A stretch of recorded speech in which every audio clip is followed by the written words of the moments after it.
হঠাৎ করে সোমবার দুপুরবেলা থেকে পুগলু সোনার শরীরটা এত খারাপ যে সন্ধ্যাবেলা ডাক্তার দেখিয়ে আসার পরেও মাঝরাতে হসপিটালে নিয়ে যেতে হলো। সেই কারণেই কোনো রকম ভিডিও আমি এই কদিন তোমাদেরকে দিতে পারিনি, কারণ বাচ্চার শরীর খারাপ থাকলে কোনো মায়েরই ভালো লাগে না। আর এই ভিডিওটা আমি বুধবার সকাল থেকে শ্যুট করেছি আর আজকে আপলোড করছি। মঙ্গলবারে আমি কোনো রকম শ্যুট এডিট কিছুই করিনি, কারণ সেদিন পুগলু সোনার শরীরটা খুবই খারাপ ছিল। আর মঙ্গলবারেও আমি প্রায় ঘুম থেকে উঠেছি 10টা সাড়ে 10টা বাজবে, আর আজও তাই। আজ আর কী কাজ করছি এটা বলবো না, তোমরা দেখলেই বুঝতে পারবে আমি কী কাজ করছি, কারণ ডেলি একই কাজ থাকে। আজ তোমাদের বলি যে সোমবার কি হলো। যেভাবে পুগলু সোনা রোজ থাকে সেভাবে আমি সোমবারেও রেখেছিলাম। দুপুরবেলা স্নান টান করিয়ে খাইয়ে দাইয়ে ওকে ঘুম পাড়িয়েছিলাম। যখন ঘুম থেকে তুলছি দেখছি ছেলে উঠতে চাইছে না আর গা ভীষণ গরম। তখন ওর বাবাকে আমি বললাম যে দেখো বাবুর গাটা একটু গরম গরম লাগছে, জ্বর এসেছে নাকি। আর বাড়িতে দুটো থার্মোমিটার থাকা সত্ত্বেও আমি তখন জ্বরটা মাপতে পারিনি, কারণ দুটোর একটাও কাজ করছিল না, বিকজ অনেক দিন আগে ওগুলো কেনা, ওগুলো নষ্ট হয়ে গেছে। তারপরে বিকেলবেলা গিয়ে ওর বাবা থার্মোমিটার কিনে নিয়ে আসলো, আর আমাদের ডাক্তারের একটা লেখা জ্বরের ওষুধ ছিল সেটা আনালাম। আমরা যেহেতু এই 2 বছর বর্ধমানেই ছিলাম, তাই ওখানকারই একজন শিশুরোগ বিশেষজ্ঞ ডাক্তার পুগলু সোনাকে ছোটো থেকেই দেখতো, সেই একদম জন্মের পর থেকে। তাই এখানকার কোনো ডাক্তার আমার সেরকম জানাশোনা ছিল না যে তার কাছে নিয়ে যাব। তো এখানকার একটা ভালো নার্সিংহোমে একজন শিশুরোগ বিশেষজ্ঞ মহিলা ডাক্তারের কাছে ওকে নিয়ে গিয়েছিলাম।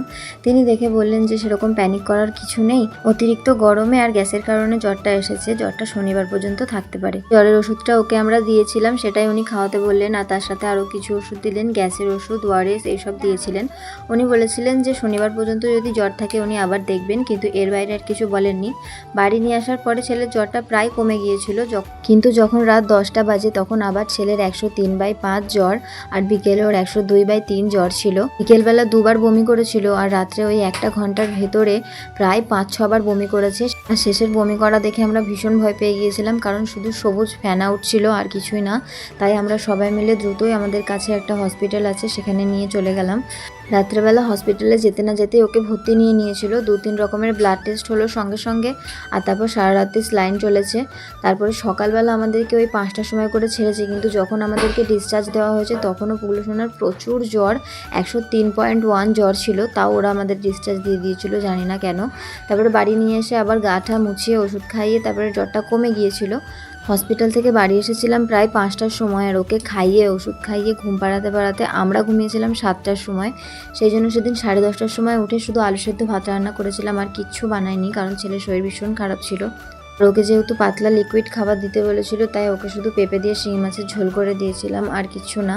আর হসপিটাল থেকে আরও একটা ব্লাড টেস্ট করতে বলেছিল, কিন্তু ওর বাবা বলেছিল যে আর হসপিটালে যাব না, বাইরে থেকে রিপোর্টটা করিয়ে নেব। তাই যেই মহিলা ডাক্তারের কাছে বাবুকে দেখিয়েছিলাম ওনাকে কল করলাম, উনি বললেন যে প্রেসক্রিপশানটা পাঠাতে।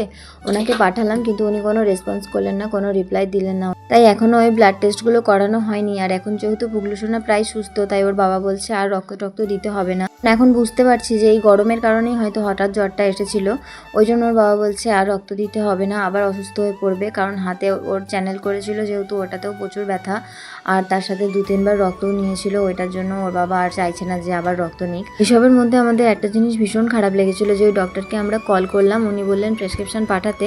আমরা পাঠালাম, কিন্তু সেটার উনি কোনো রিপ্লাই করলেন না।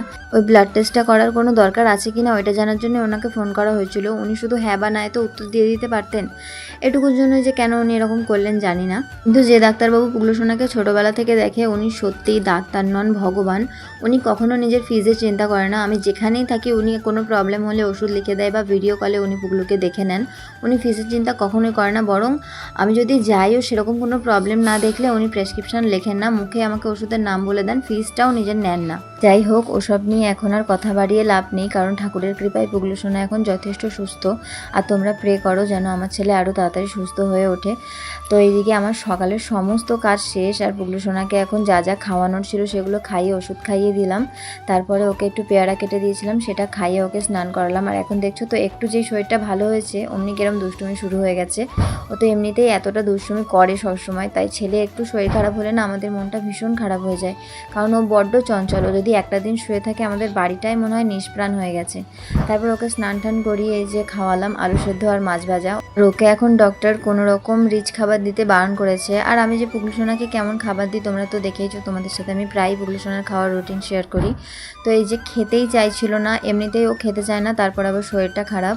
তোমরা তো জানোই ও সব কিছুতে ভালো, কিন্তু খাওয়ার সময় ও কীরকম দুষ্টুমি করে। তাও যা হোক করে কোনো রকমে খাওয়ালাম দুটো, সব ভাত কটা খায়নি।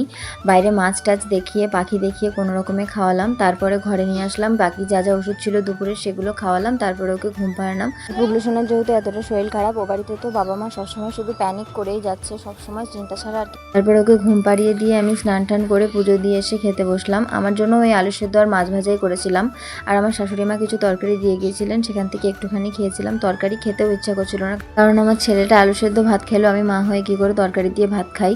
একটু সামান্য তরকারি দিয়ে খেয়ে আর খেতে ইচ্ছা করছিল না, মনটা ভীষণ খারাপ লাগছিল। তারপরে ভাত টাত খেয়ে উঠে একটু টক দই খেলাম, শশা আর বিট নুনের সাথে টক দই দিয়ে খেলাম। আর পুগলু সোনাকে একটুখানি মিষ্টি দই দিয়েছিলাম, ও ওটাই খেয়েছিল। আর ওর কাকা একটু ডাবের শ্বাস এনে দিয়েছিল, মানে আমার দেওর, ওই ডাবের শ্বাসটাই বসে বসে খাচ্ছিলাম। আর এভাবে আমার আজকের দিনটা কাটলো। আর একটা কথা, আমার এই পাগলের মতন হুলিয়াটা তোমরা প্লিজ একটু ইগনোর করো, জানি ভীষণ বাজে দেখাচ্ছে, কিন্তু ছেলেটা এত অসুস্থ, আমি কি করে সাজি বলো তো মা হয়ে। তাহলে আজকের ভিডিওটা এখানেই শেষ করছি। কেমন লাগলো অবশ্যই কমেন্টে জানিও, ভালো লাগলে একটা লাইক করে পেজটা ফলো করে দিও। টাটা।